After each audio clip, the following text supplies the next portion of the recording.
What's up, friends? Welcome back to the channel. My name is Fresha, and I'm interested in learning how to live a happier, healthier, more creative life. And since you clicked on the video, I'm hoping that you and I can learn how to build the lives that we want together. Today, we're continuing the series of Everyone, Everywhere, All at Once, all the women I stopped trying to be in my 20s. I've made 3 videos in this series so far where we cover the pick-me girl, the cool girl, the wellness girly, the workaholic, amongst many others. So I'll leave those videos linked in the description down below if you want to check them out. They're really fun and we really get into these women. I really love this series, which was inspired by a poem that was sent to me earlier last year. It's by Emery Hall and it reads, "Make peace with all the women you once were. Lay flowers at their feet. Offer them incense and honey and forgiveness. Honor them and give them your silence. Listen, bless them and let them be. For they are the bones of the temple you sit in now. For they are the rivers of wisdom leading you toward the sea. I've been 1,000 different women." As I said in my previous videos, there is a lot of wisdom to be gained from reflecting on the worst versions of yourself from your past, and to be able to reflect on those past versions of yourself with grace and a sense of humor. So let's go ahead and meet the rest of the women who I stopped trying to be in my 20s. All right,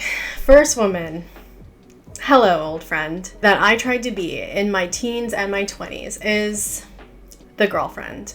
Listen, as a former pick-me girl, are any of us surprised that I spent some time in my young life as a male-centered woman? Okay, maybe not male-centered, but definitely. So when I started dating, first as a teenager and then into my early 20s, I put my boyfriends damn near close to the center of my life and to my sense of self. And I think sometimes when we talk about a male-centered woman, we often imagine a caricature. We imagine the worst version of a pick-me girl, basically. Someone who is clearly misogynistic, who clearly has issues with other women, someone who can be hateful, spiteful, jealous, and eager to be chosen. And that's certainly a sub-archetype. But there's a quieter, still harmful, but a quieter expression of the girlfriend. And that is someone who is willing to compromise herself to, at best, unreasonable and at worst, harmful degree in order to remain the girlfriend. Because that identity and self-perception is so important to her. We're talking about someone who's willing to dim the other parts of herself. Her creativity, her ambition, her curiosity about the world, and all of the different ways she can be in it, in order to stay with what's known and safe. We're talking about someone who, if it goes far enough, is willing to endure fading love or even abusive behavior, cruelty from partners just to avoid being alone. And even if it doesn't get that bad, the girlfriend is willing to make important or emerging parts of herself quiet and small so as not to threaten the status quo of her relationship, even if that means sacrificing growth and self-actualization on her end. I have to be honest with you. When I was scripting this video, I actually got really teary-eyed.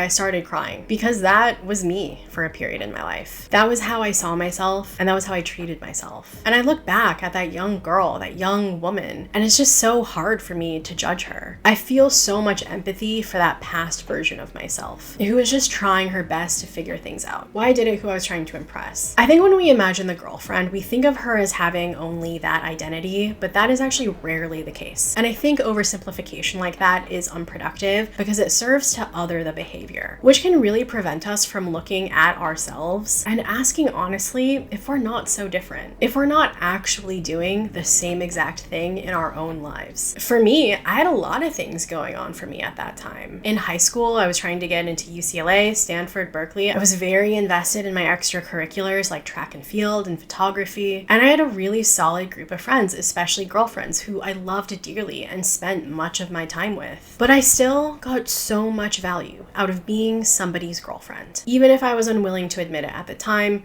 I mean, damn, this is hard for me to admit even now, like 15 years later. When we're talking about love, when we're talking about relationships, identity, these are complex dynamics that exist and are sustained by many different reasons. I got so much value out of being somebody's girlfriend, not because I was some caricature of some traumatized woman with daddy issues who was obsessed with being chosen. I got value out of being somebody's girlfriend because, let's be honest, it's easier to be a woman in society when you do not challenge traditional markers of femininity. I got value out of being somebody's girlfriend because I was, for the first time in my life, opening up to my own sexuality and experience of romance. And I got value out of being somebody's girlfriend because I was really, truly deeply in love. All of these things can be true at the same time. The lesson learned from the girlfriend. This was one of the definitive lessons of my 20s. I experienced so much heartbreak and loss and hurt and real damage to my self-esteem in my early 20s. And it really pains me to say this now. It's actually like a really painful memory, but there was a period in my early 20s when I really fucking hated myself. Not because I was no longer somebody's girlfriend. No, I'd gotten over that. But because I'd had this moment of seeing myself clearly for the first time, seeing how I was treating myself,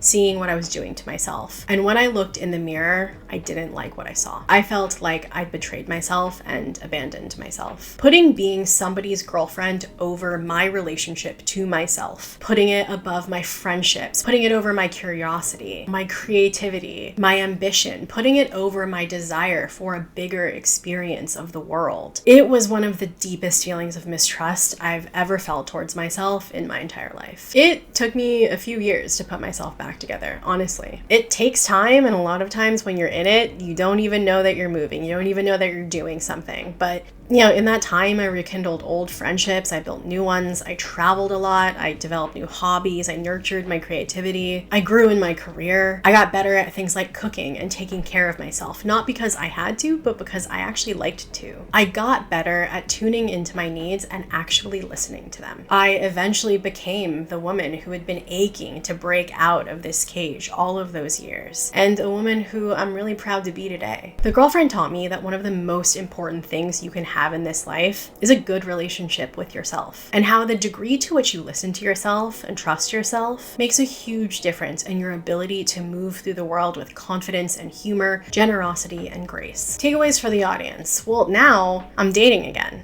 So if you know anyone, tell them to like and subscribe. Just kidding. Okay, to be fair, I did date throughout my 20s, but I think in the second half of my 20s, I was still kind of avoidant and not fully ready to be in a relationship, but now I am. I would be lying to you if I told you I don't occasionally feel a twinge of fear deep down, that I might do it all again, that I might compromise myself again, that I might lose myself again. But one, I have to remind myself, like, I'm grown. That's one of the benefits of getting older, right? Is like you've just put in more reps, you have more experience taking care of yourself, like you've developed your trust in yourself. I think that's what confidence is. And I also have to remind myself that the girlfriend or the partner also isn't an inherently bad identity to occupy, so long as it's not your only one. We all carry different parts of ourselves around, and if there is anything that I learned in my 20s through all these women that I've covered here with you, it is that so few of these parts are inherently bad. What matters are your intentions, so why that identity is important to you in the first place, and their impact, which is to say how that identity plays out in your life, how it nets out in the balance of all things, and how harmoniously it works with all of the other important parts of yourself and your life. All right, next woman. Oh no. So, of course, after all of that heartbreak, a natural rebound to the girlfriend is the party girl. For me, not for the men in my life. I don't know what they're doing, but I know I was having fun. Okay? She is a fun one. I almost didn't include her, but she has been such a raucous presence in my life. I couldn't exclude her from the party. She's gotta get an invite. Even if she didn't get one, she'd come anyway. That's just the type of girl she is. Okay, so first to start, to be fair, I have always had a little party girl inside of me. I grew up in an Italian-Filipina family. Wine is always flowing at our family events. And on top of that, I grew up just outside of Napa Valley, which is, for those of you who don't know, is California's prolific wine region. So where I grew up, all of my friends' parents worked in the wineries, and even my own dad was a mechanic in the wineries his whole career. My parents are very sociable people. They love to hang. They threw huge parties when I was growing up. Cannabis is just the general scent of Northern California. Like, I literally grew up in a place that was called the Emerald Triangle because it was the 3 counties that had the highest cannabis production in the country. Like, all of my friends' parents smoked pot. I mean, they definitely did things beyond pot. And some of them actually encouraged us as teenagers to do those as well, which I know is very irresponsible. I'm not condoning that behavior at all. I'm just describing to you what my upbringing was like and what my environment was like in my teens and my 20s. Me Me and my friends pretty much had unrestricted access to whatever it was we wanted, substance-wise. And not only safe places to do it, but in some cases, with the more irresponsible parents, active endorsements of the experimentation. So yeah, safe to say I was experimenting with all kinds of things at a pretty young age. I mean, we were going to raves in the Oregon woods. We were partying in the desert, staying out late, causing trouble on the streets of San Francisco. And in my late teens and early 20s, as I was escaping the girlfriend's grip on me, I kind of went full bore on the party girl. I don't want to go into granular details about this party girl's lifestyle. Like I said, I don't want it to seem like I'm endorsing that behavior, and I also don't think that much detail is necessary for understanding her. But let me tell you, it was fun.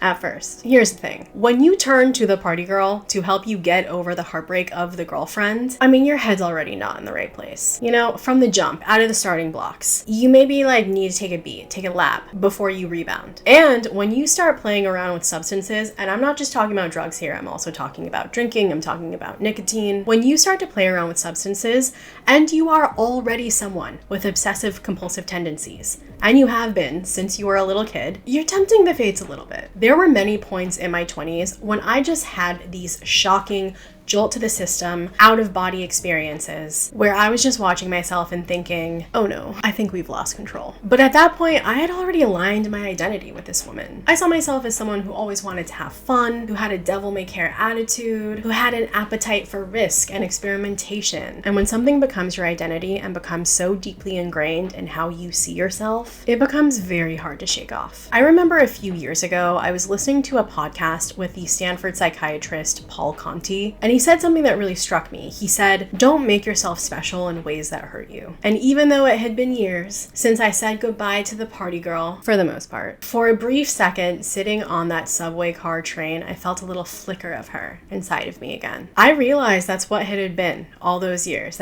that's what I had been doing. Starting lightly in my teen years and then just kind of running roughshod and intermittently throughout my 20s, all the way to my late 20s, if I'm being honest about timing here. I identified with this woman because there were so many aspects of her that I loved and that I really did believe were special. Her freedom, her sense of possibility, her curiosity, her sense of connection to other people, her willingness to experiment and take risks. But over attaching myself to that identity, paired again with my natural predisposition towards compulsive behavior, it was hurting me more than it was helping me. It was actually over time making my world smaller, when all I wanted this whole time was a bigger experience of the world. And listen, I'm still a very sociable, convivial, experimental, goofy person who loves to have fun and loves to get into a little good trouble every now and again, okay? But the beautiful thing was, when I ultimately said goodbye to the party girl, we went our separate ways. I was surprised that all that stuff didn't go with her. And then I realized it's because those parts of me didn't belong to just her. That's who I am. That's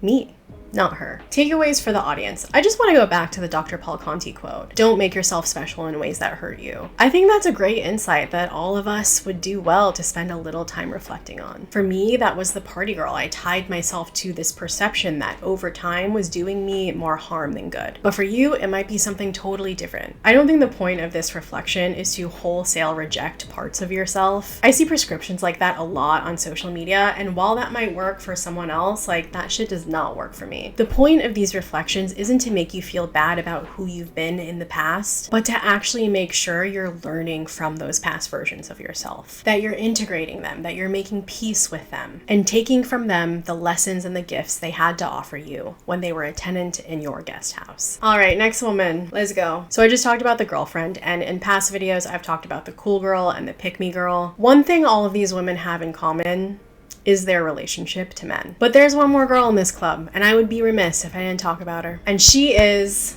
the manic pixie dream girl. Bless you. So like I said, a key thing all of these women have in common is their relationship to men, the desire for approval, the desire to be chosen and to be kept. And the manic pixie dream girl is no exception. But for the manic pixie dream girl, her primary dynamic with men is to be chased. So she can ultimately save them. And damn if that was not appealing to me as a teenager and as a 20-something woman. So for those of you who aren't familiar with this archetype, the Manic Pixie Dream Girl, or MPDG, of course, is a female stock character type, a quirky or superficially different woman who is the love interest for a male protagonist in a film. The MPDG usually aids in his transformation without showing too much real agency of her own. And her main purpose is to teach the male protagonist that life is worth embracing, baby. So this term comes from the film critic Nathan Rabin, I hope I'm pronouncing that correctly, who coined the term in his original review of Elizabethtown, writing that the MPDG exists solely in the fevered imaginations of sensitive writer-directors to teach broodingly soulful young men to embrace life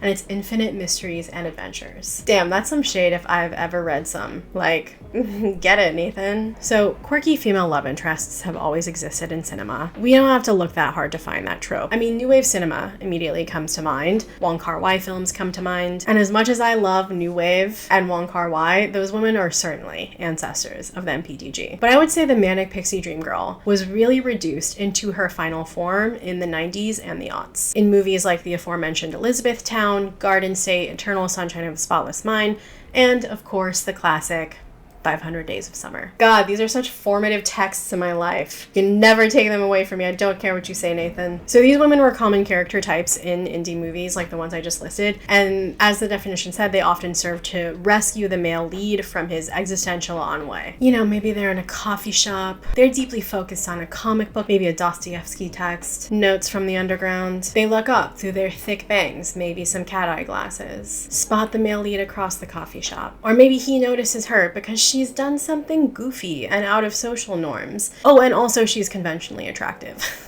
Because of course she is. Of course he notices her. He's a human. Blood runs through his veins. They have an awkward but endearing exchange, which concludes with the man turning to the camera to confirm that he has indeed just fallen in love. Cue montage set to the music by the Shins. So in my life as a teen, and in the life of literally every other woman who spent any time on MySpace in high school, what did that look like? Superficially, that looked like bangs. That looked like leggings, ballet flats, scene kid haircuts, worshipping every goddamn thing Alexa Chung did, and Sienna Miller, and Corey Kennedy and Natalie Portman, duh. That looked like going to shows, oh my god. Dating skaters with gauges and musicians with snake bites. Writing my deepest thoughts on LiveJournal, posting my drawings to DeviantArt, and over-curating my Tumblr to within an inch of its death. Oh my god, I was such a tragic character. Someone save me. Being a Manic Pixie Dream Girl also, again, put men near the center of my life, and put undue weight on their perception of me. So it meant that I experienced a lot of my early romantic life through the lenses of performance and objectification. You know, the main qualities of an MPDG are that she's quirky, she's different, she's vivacious, flirtatious. She's also marked by her unusual freedom, her self-destructive tendencies, her fragility, her volatility. So when you are seeing yourself in relationships through this frame, this means I always felt like I needed to be exciting and interesting and tragic. I always needed to be chased by my partner or in conflict with him. And there was always a part of me that was just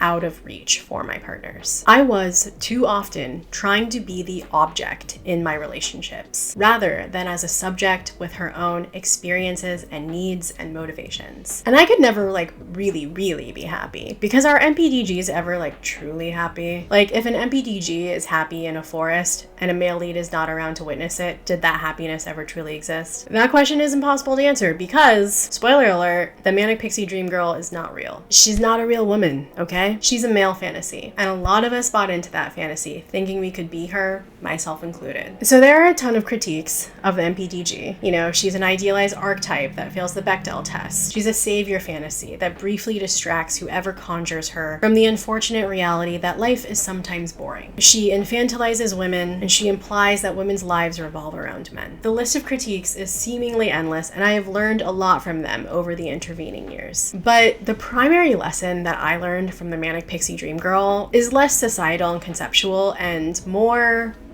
personal. Throughout my teens and 20s, whenever I have reflected back on my romantic relationships with men, many of who I adored and really loved, sometimes I put some of them on a pedestal, I realized that what I wanted in men and what I wanted to be for men is often something that I actually just wanted for myself and to be for myself. Does that make sense? Here's an example, a brief aside. So in my early 20s, I went through a phase when I was living in LA where I was just dating a lot of creative men. Literally like the most embarrassing person I know. Like, tragic. So like filmmakers, musicians, writers. To be fair to me, creativity is a sexy trait in anyone, so I think that's understandable, but this felt different, okay? To be honest. And what I realized when that phase ended was that I thought that I had wanted creativity in a partner, but really, I actually just wanted creativity for myself. In that time in my life, I wasn't really giving myself full permission to lean into that part of my identity and to develop it. And I wasn't confident that even if I tried to develop it, that I could be what I wanted to be. And so I sought it out in other people. And I think the Manic Pixie Dream Girl is really similar to that for me. Of course, it felt good to me to be a Manic Pixie Dream Girl for a man, because I want the Manic Pixie Dream Girl energy in my own damn life. I want someone to rescue me from my ennui. I want to be lifted out of my own existential angst. I want someone to remind me to embrace life more fully, to delight in the mundane details with me, to blow the dust off of everyday life, to make me laugh, to make my world brighter. I want to be saved. But here's the thing. While you can certainly find parts of that in a partner, be parts of that in a partner, that is first and foremost your responsibility to yourself as a human being on this planet. And it's hard to do that for yourself. It takes work, it takes faith, it takes